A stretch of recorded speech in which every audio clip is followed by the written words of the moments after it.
David soon arrived at Mahanaim.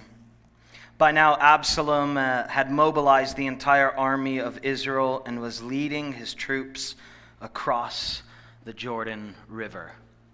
Picture this for just a moment. David and his troops, it's a small group of men, warriors that have been pushed out of the nation of Israel, and David's son Absalom is now the rebel king that takes that place, and he has the entire nation's army, and he needs to take out the old king so that he doesn't have any threat to his kingdom. This war is going to take place. It's a war that would take place that every movie that you would go to theaters and get your popcorn to watch would try to replicate. Like it'd be the one that they would try to create and create this moment for us to be just in amazement and astonishment of a war that would happen. It would be when I would go in and I would see Lord of the Rings. It would be this moment where this small group of men would walk up to the gates of Mordor and they would stand there and an entire ogre army would surround them, and the king would stand there. He would look back at Gandalf and these two hobbits and he would say, "This is for Frodo." And then he would run. And they would all follow him with this energy, with this excitement that they're going to do some more right here. They're going to protect what's theirs. They're going to provide a way for Frodo to solve this issue of the ring. All this stuff would happen, and we would watch as lives would be lost. This is what happens in 2 Samuel chapter 18.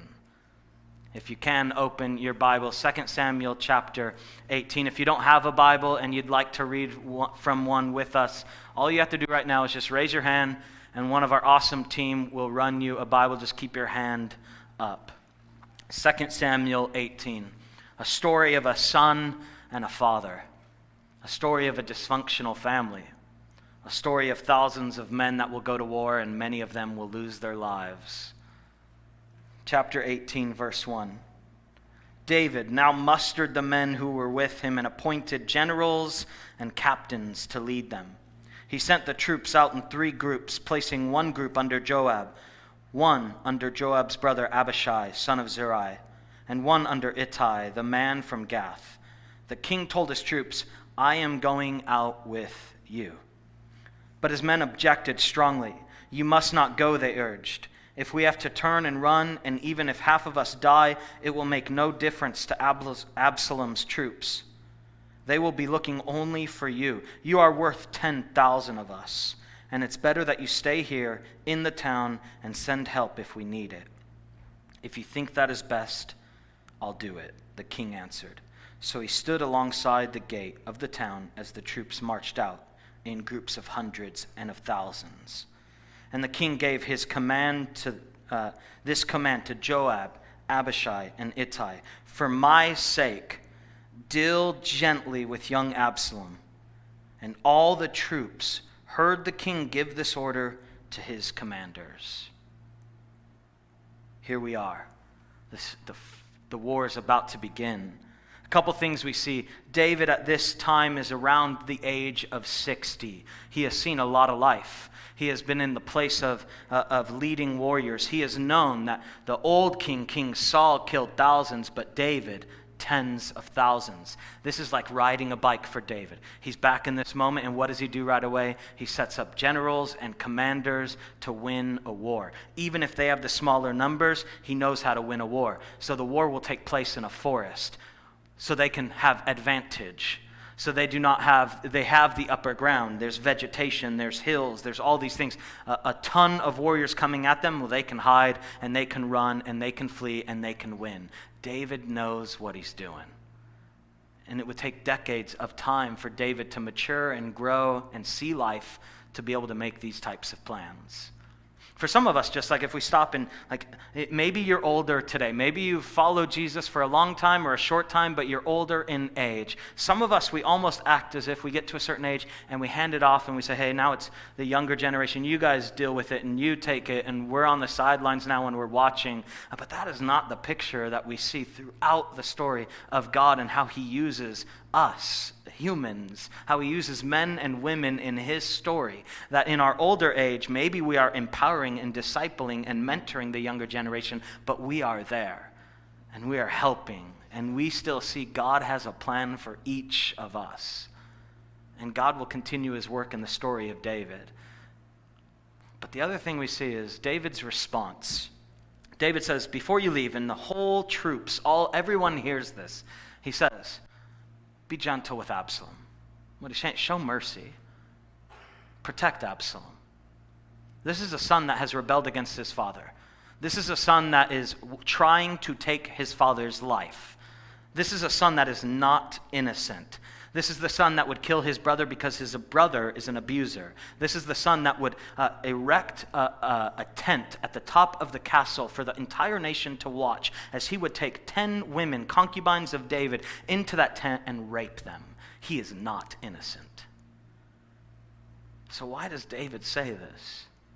Some of us, we don't like what David says here, where he says, be gentle, show mercy to young Absalom. We're like, he doesn't deserve mercy. He deserves judgment. But this is David's response. And I think just for a moment, it's another just glimpse and picture in this is you and this is me. This is our sin and our selfishness and our pride and our resentment and our actions of saying we are God and we no longer listen to God and we act it out in our own way and we choose our own way and lust and theft and all these things. And God's response is, that is my child. Just for a moment, they see the love of a father. And it's just a small fraction glimpse to the love of our Heavenly Father for each of us. This story unfolds and it continues on. In verse 9, we'll pick back up. During the battle has begun. The troops are out in the forest. Absalom's army, the whole nation of Israel, is out in the forest. The battle is beginning. Absalom happened to come upon some of David's men. He tried to escape on his mule.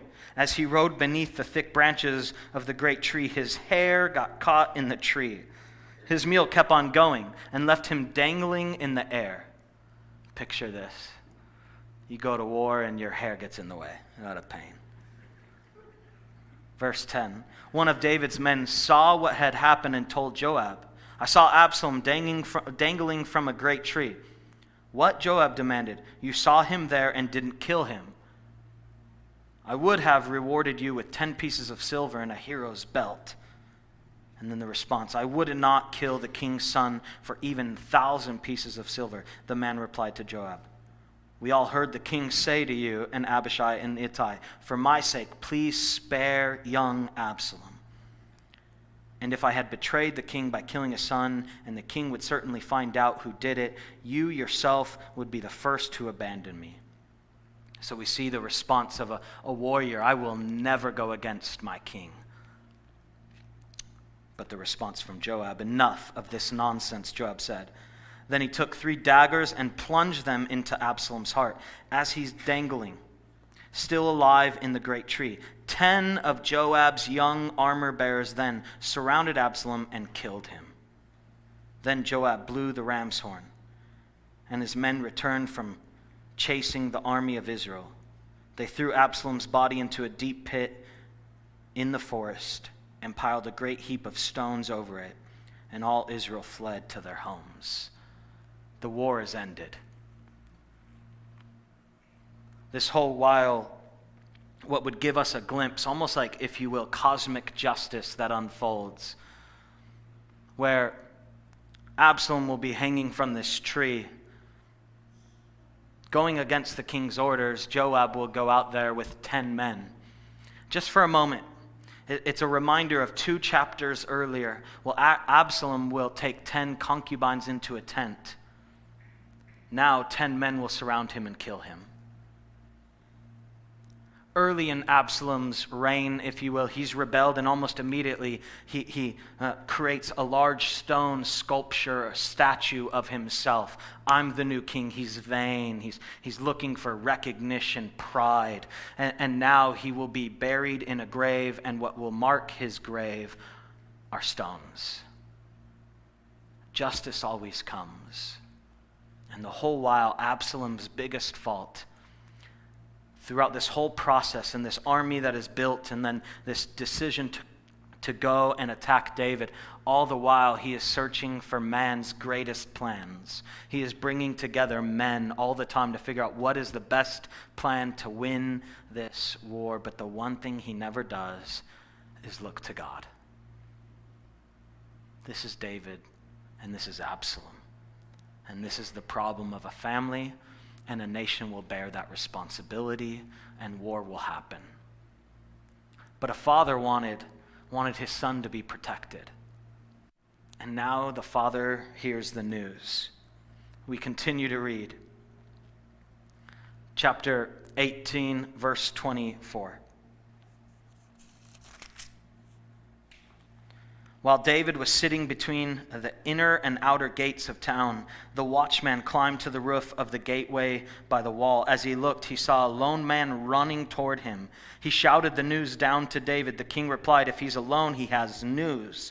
As the messenger came closer, the watchman saw another man running toward them. He shouted, "Here comes another one." The king replied, "He also has news. The first man runs like Ahimaaz, son of Zadok," the watchman said, which if you ever are recognized from a very far, long distance away, and you're recognized by the way you run, that's never a good thing. He runs like a weirdo probably. And he's running, and he says, "Hey, this guy's coming as well."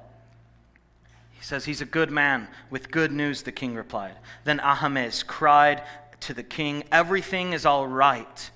He bowed before the king with his face to the ground and said, "Praise to the Lord your God, who has handed over the rebels who dared to stand against my lord the king." David's first response back, "What about young Absalom?" the king demanded. "Is he all right?" Ahimaaz replied, "When Joab told me to come, there was so much commotion, but I didn't know what had happened." "Wait here," the king told him. So Ahimaaz stepped aside. Then the man from Ethiopia, another messenger, arrived and said, "I have good news for my lord the king. Today the Lord has rescued you from all those who rebelled against you." David's response, "What about young Absalom?" The king demanded, "Is he all right?"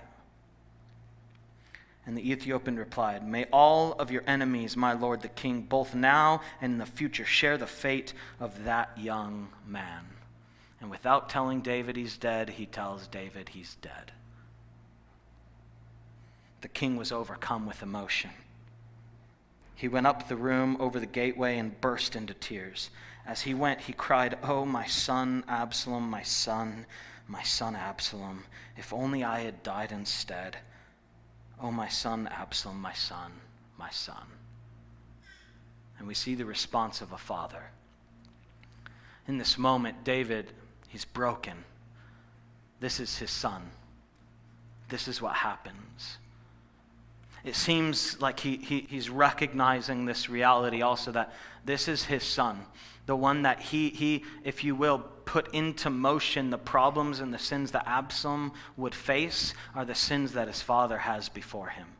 That's my pride, that's my lust, that's my selfishness, that's my greed. Those are my things. I put this in motion. He's carrying this weight. And David, he sees that the apple doesn't fall that far from the tree. But the one thing that Absalom doesn't learn from his father is that no matter how far you run, if you just turn back to God, he continues to show grace. For us, maybe today, parents, no matter how old your kids are, maybe the one thing you could actually see is the impact you have. Is not just that you need to say the right things. Because your kids, they see your face and your actions on Sunday, but they also see them on Monday. They know how much of a hypocrite you are. They see it. And maybe for us parents, instead of having so much pride, sometimes it's sitting down and owning it. My bad, I apologize. I don't always live the way I want to. But maybe the greatest thing you could show them is how to turn back to God. Because that's it. That's the story of David, is a man that returns back to God every time. For us as parents, we sometimes we miss the reality of the impact that we're having with our kids. And we try to put structure in their life, which is really good. And we try to show them right from wrong, which is so good. And then when they get in trouble, we punish them, which is also good. Kids don't like to hear it, but it is. But sometimes we punish them from the one thing that you should never, and it's like from church and from the things that matter. We should be pointing them to the love and grace that God provides. But for some of you, maybe it's like, man, my kids are older, or maybe I don't have kids yet, but maybe you just need to hear that this is not just a story for parents, but also a story for each of us as followers of Jesus. That God has uniquely placed each of us around other people. Maybe it's people in our homes, in our workplaces, in our neighborhoods, in relationships that we have, and that we could see an opportunity still. That no matter what we're going through or they're going through, if we could be the example of this is how we always return and turn back to God. That maybe it just starts there, that the person in your life that you need to have impact. And David recognizes it in this moment, that's me. Some of the things that Absalom faced are things that I set in motion. And maybe there's areas that I wish I could have showed him how to turn back to God in moments where you turn to yourself. No matter, over the last couple chapters, it's been a hard couple chapters. It's been a lot of negativity. It's been a lot of bad. David has seen a lot of bad things. A lot of bad things are going on. His kids are dysfunctional. One kid finally rebels, and now he is on the run out of Israel, the place that God anointed and placed him to be king of Israel. Now he's on the outskirts of it. Absalom wants him dead, and now they have to go to war, and he has to try to find a way to protect his people and also to protect what God is calling him to. And he goes through all this, and it's just death and destruction. And for many of us, it's just also a realization that this is a part of David's story. Chapter 18 is a chapter that you and we go through also. There are chapter 18s of our life that are difficult, where we will watch our kids finally follow in our footsteps, but in all the wrong ways. And we will go through moments where we will experience loss and grief that we will have to wrestle with why God moments. All this will occur in our lives just like it occurs in David's. And really at the end of the day, the hope that I have is that maybe today, for some of you, like out of this story, we can see that sometimes life doesn't always feel good. But I think there is a way where we can still be good, like be healthy. Like it's our spiritual journey, our spiritual maturity, our walk with God is not dependent on our experiences in life always, because you and I will get to chapter 18 experiences that we do not want to go through. Maybe you're in it today. How can we not just feel good, but how can we be good? How can that really happen? You can have a lot of applause in life, but if you don't have approval from God, it means nothing. And you can have a lot of charisma, but if you don't have character, it means nothing. So how do we make sure that we're really good? How do we see this in the story of David? And there's good news, and we have to hear this. David will continue to see, God's hand on his life, and that is good. And we are told promises from God that I believe so many of us, if we just look back on, we have experienced in life. That is so good. Where you have seen God's protection in your life, where you have seen his provision in your life, where you have struggled in marriage and all these things, but God continues to work his plan for your good, where you will see his strength in your life, where you will see that he says, I will continue a good work in you until its completion, perfection. Like all these are good feelings, but we also have to own those things even when we don't always feel it. How do we do that? How do we experience that? Here's the thing. David knew about chapter 18. He didn't know every detail. He didn't know maybe it was going to go down exactly like this. He still had to trust God and be faithful. But he knew it was coming. A prophet would come to him and said, man, because of some of the sins that you have done, you will see the ripple effect of those sins in your life. He knew it was coming. And he begins to see it. Problem and death, destruction, issues. And he has a number of bad chapters. But the truth still is that his anointing and his appointing as king is still true. God didn't make a mistake with David. You and I, maybe like we have 30 chapters of David's story in 1 Samuel and now 2 Samuel. And you and I can sit here and go, man, David is a mess. He's had a couple really cool moments, but a lot of really bad ones. And we can say, man, it seems like God chose the wrong guy. It seems like he's a mistake, like he made too many, like God's going to get rid of him, like that's not, and God will continue to use a David. And maybe today you need to also hear that no matter how far you've gone, no matter how bad your past is, no matter what you're even dealing with today, that God's promise is still true and that he chooses you and he says, I will use you. Amen. And this is where David starts. And David would start in 1 Samuel. We are first introduced to him as a young shepherd boy, where all the brothers, he's the runt of the litter, if you will, all the brothers would meet the prophet Samuel, but they left David out in the wilderness with the sheep, and Samuel meets all of them and says, none of these guys, and they were the tough ones, they were the strong-looking ones, they looked great, and David was the smaller, younger one, and Samuel says, none of these guys, you have another son, don't you? And they're like, yeah, I guess, I mean, we can go see him, and it's that moment where David's life will change, where he's told, hey, you are chosen by God to be the next king of Israel. Imagine that.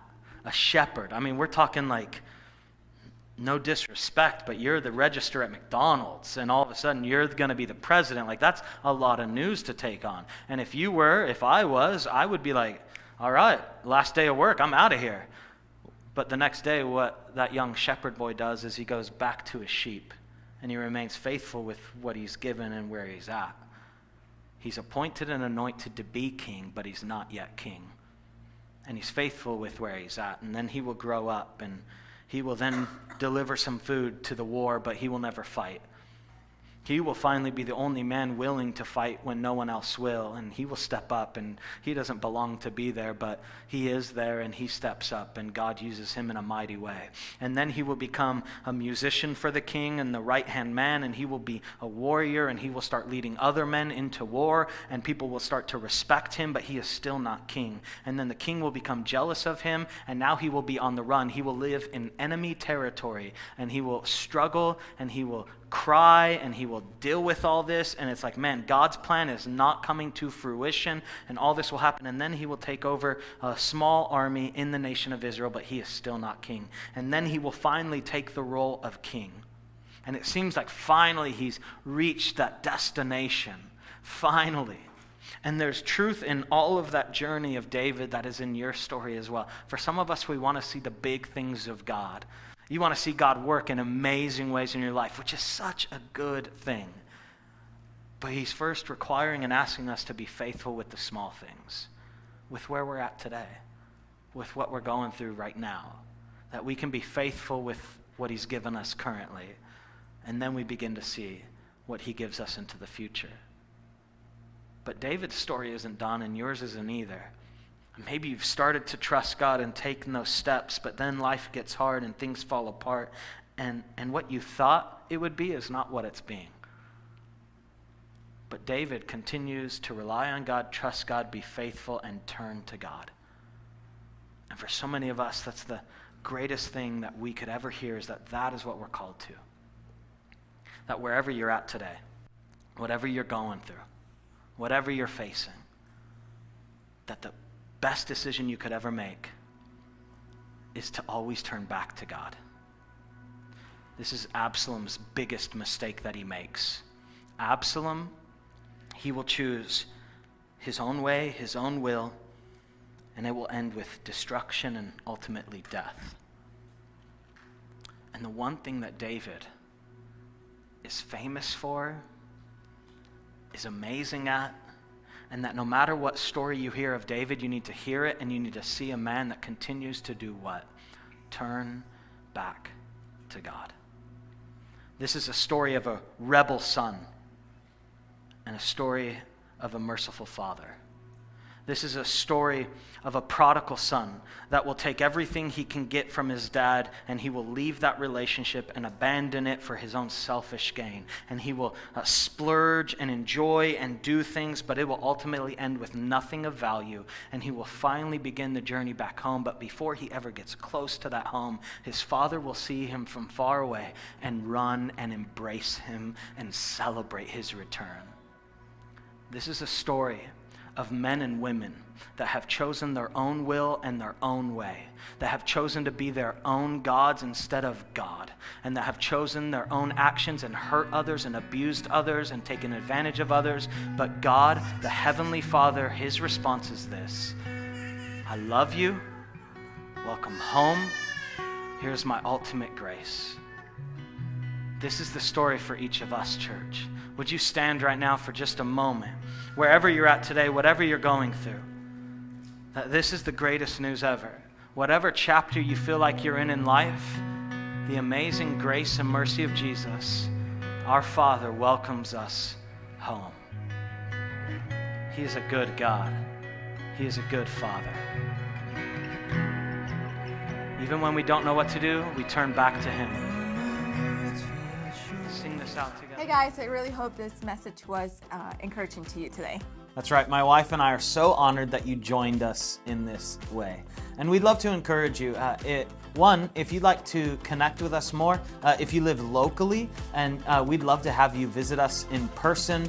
If you'd like to join us in the mission here and partner with us, we'd love for you to receive all of that and even other messages. And you can find all that at this resource right here. Thank you so much for joining us.